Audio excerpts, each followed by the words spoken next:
This is the second video on what I call for the love of my people. It's a message I'm sending to the people and government of Akwa Ibom State, my state. And it's not intended to criticize. It's not intended to overpraise. It's not intended for any political purpose. I do not belong to any political party, and I'm not at present a politician. I'm an economist, and I believe that I can bring my knowledge, help to share it so that my people, my state government particularly, will benefit. So that is why these videos are done. The last episode, the last discussion was on empowering indigenous investors. And that is very important because the current development paradigm is not on material resources. It's not on how many factories you build. It's not on how many roads and bridges you construct. It's how competitive indigenous entrepreneurs are. The current paradigm on wealth of nations and competitiveness of nations is that by Michael Porter. It has wiped away what economists knew as factor endowment basis for development. Now we are talking about how can indigenous entrepreneurs improvise?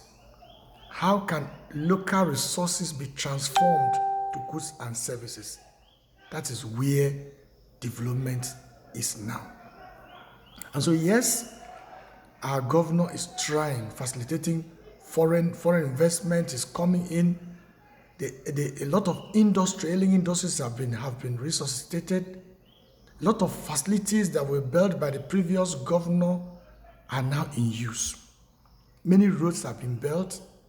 The state has achieved a whole lot.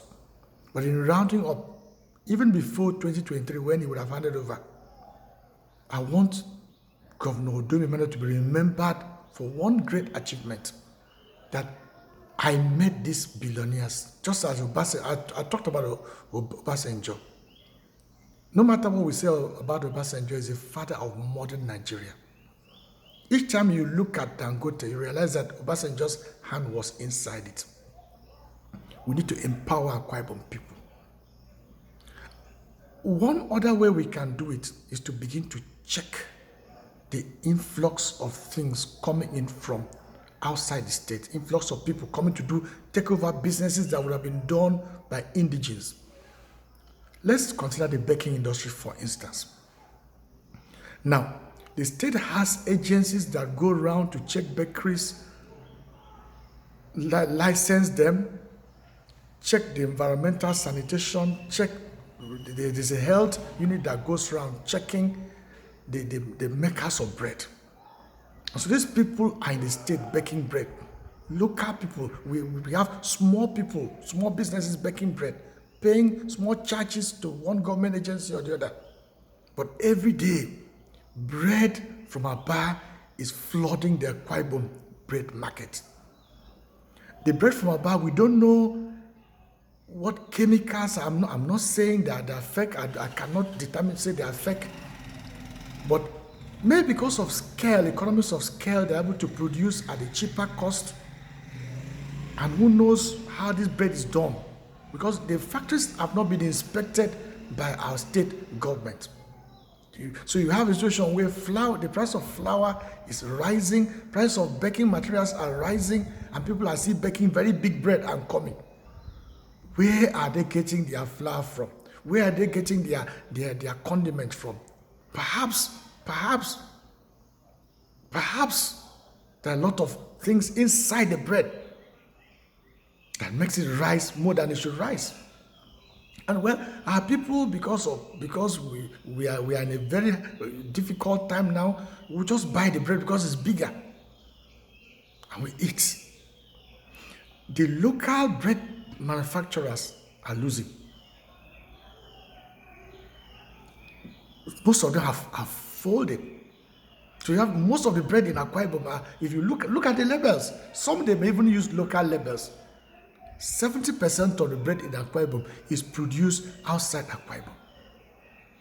So that is one way. One way of doing that is that we stop it. If you must sell bread in Akwa Ibom, then we must see your factory. So those are the kind of things that tax forces can exist for. Standing some way. As you're coming in with your bread, have you been registered to sell bread? Have we inspected your factory? There should be a fee. Which now, and there should be a way of protecting our look. It protects our health because we eat bread that is healthier. It protects our local bread manufacturers and grows indigenous entrepreneurship in that sector. Very little microeconomic policies can change a whole lot. So we earn revenue by checking. If you cannot pay us to be coming regularly to check your factory where you produce this bread, if we cannot test your bread to see what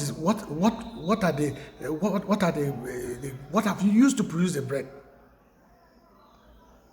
you see, if we can't check it, then why should we sell it? We have a health issue in our hands. We have a local investment that is being harmed in our hands, and you have a lot of our people suffer in the process. So a tax force, one of the tax forces, can stop, check any bread that's coming in, stop.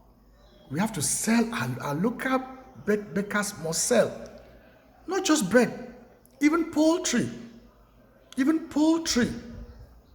We have our local poultries. They bring in eggs. Don't know how it happens. A lot of things can be chemical engineered now.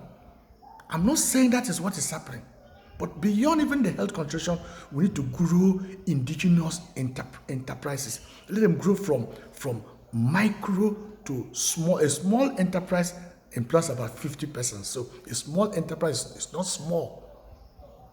A medium enterprise employs from maybe hundreds, depending on the definition used.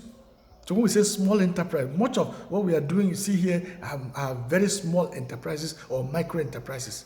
So, but we need more small, medium entrepreneurs. We have to protect them. In the same light, we can protect those coming to buy. If you go perhaps up north to buy goods, or cow, or chicken, or dogs, you are not going there to the villages to buy.